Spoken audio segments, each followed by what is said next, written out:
Good evening. How you doing? Good evening. Over here, Mahershala. Yeah. Hi, How you Tanya doing? Hart. Congratulations. Thank you, Tanya. Wow. I guess we should have known that Moonlight was going to be the best picture when you walked away with the first Oscar of the evening. That was a good sign. You are the first Muslim actor to win an Oscar. Yeah. This says a lot at this particular time in our history. Could you speak to that, please? Well, regardless of one's theology or however you see life or relate to worshiping God, as an artist, my job is the same, and it's to tell the truth and try to connect with these characters and these people as honestly and as deeply as possible. And so one spiritual practice, I don't necessarily feel like it's relevant unless it gives you a way into having more empathy for these people that you have to advocate for. But I'm proud to own that, and I embrace that. You know, it's. But again, I'm just an artist who feels blessed to have had the opportunities that I have had, and tried to do the most with every opportunity that's come my way. Thank you. We're going back to 218 and then 156. Okay. Hi. Hey. How you doing? Good. It's Jazz from Awards Daily. Congratulations on the win. Thank you. And congratulations on becoming a father. Thank you. The materials are so personal to Terrell and Barry. How much pressure did you feel to get it right? I think I always want to walk away from any project feeling like the writer, director was pleased with what I had to offer. Considering the personal nature of this project, I think that there was a heightened sense of there was a need that felt a little heightened to me to get it truthful, where they could walk away and feel like I really contributed to their film and didn't screw it up, considering that, you know, I was playing someone who had an extraordinary impact on Terrell's life, and I'm actually glad I didn't know till later more of the details of that of Blue or Juan's contribution to Terrell's life, but it added a layer of pressure. Going to 156 and then 21. Mr. Ali, congratulations. First of all, back here. I'm sorry. That's okay, right here. Thank you. Congratulations on your win. Such Thank a phenomenal movie. I have a two-part question. Okay. First off, kind of what went through your head when you read the script to begin with, because it was such a beautiful film? And two, obviously have to ask you about the Best Picture and kind of what went through your head hearing La La Land and then hearing Moonlight after all.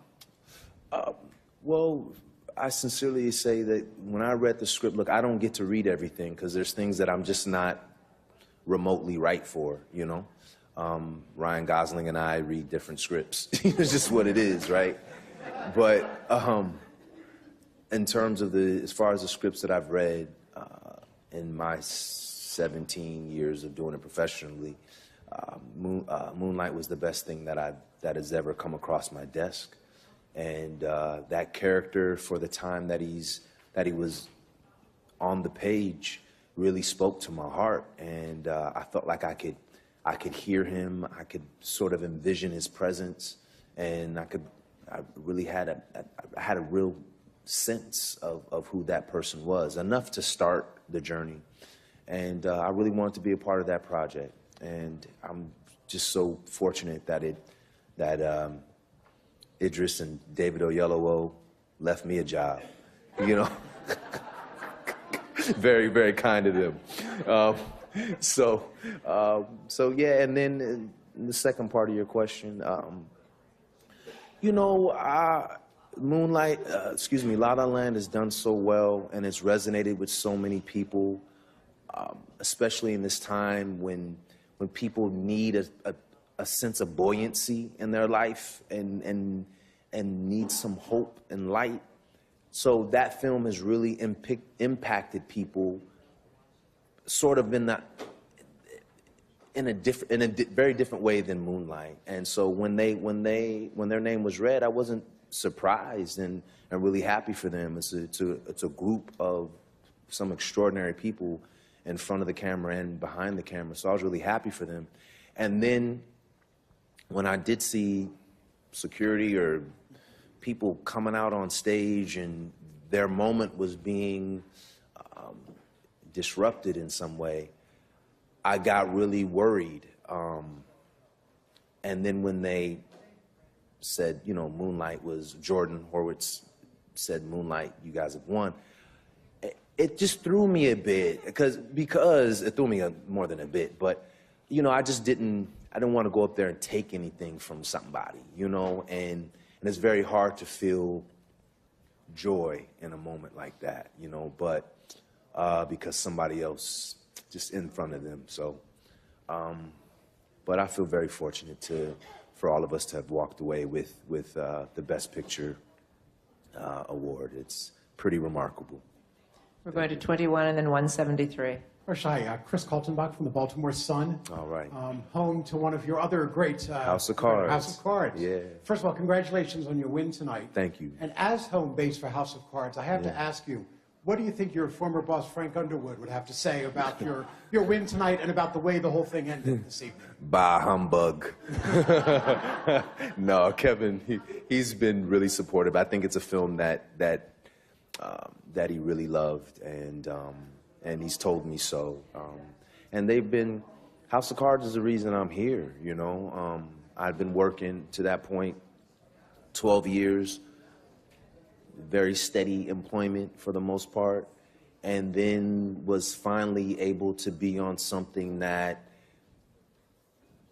really resonated with people in a way that, honestly, it was a real shift in the culture. House of Cards was the first binge watch show that was ever binge watched, and so to be a part of that, and that being something that feels really authentic for our culture and a real option in how we view and absorb and embrace content, that was that show. And so so that's the reason I've been able to put certain things together and even have this moment, because of the 4 years I spent on House of Cards. Thank you. We're going to 173 and then down here to 276. I'm here. Hi. Good night and congratulations. Oh, thank I'm you. Anastasia Tuliash for Voice of America. Oh.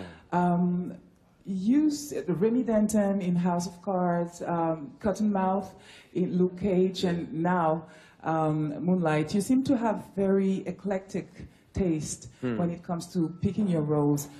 Are you working on a project that you could share with us? It will stay between you and us. Well, there's a project called Alita Battle Angel that Robert Rodriguez is directing, and James Cameron. I did in Austin, and I'm really excited about that. I actually play 2 parts in that film, so that was a blast, and I literally wrapped that maybe 2 weeks ago. But then after that, I'm gonna start something in a couple of months, you know, and just honestly excited to read scripts and to have meetings and hopefully work with some more extraordinarily talented people like Barry Jenkins and Torrell Alvin McCraney and this wonderful cast and crew of Moonlight and Hidden Figures, you know. So just feel very, very blessed to have had this award season and this experience. We're going to 276, and I've been told I have to wrap it, so we'll end with 234. Lepakizo Sandoval, New York Amsterdam News. Hi. Hey, congratulations on everything. Thank you. You're welcome, especially being a father. Thank you. You're welcome. Now, this is a time capsule. Yeah.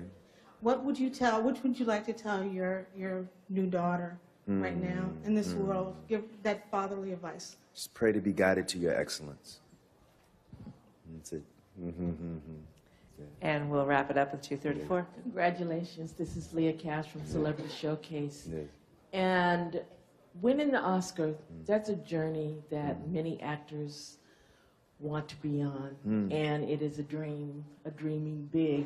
Yeah. And when they reach that dream, you know, what's next? Right. So then, therefore, what is next for you? And also, who are some of your role models that you have idolized and you have patterned yourself after?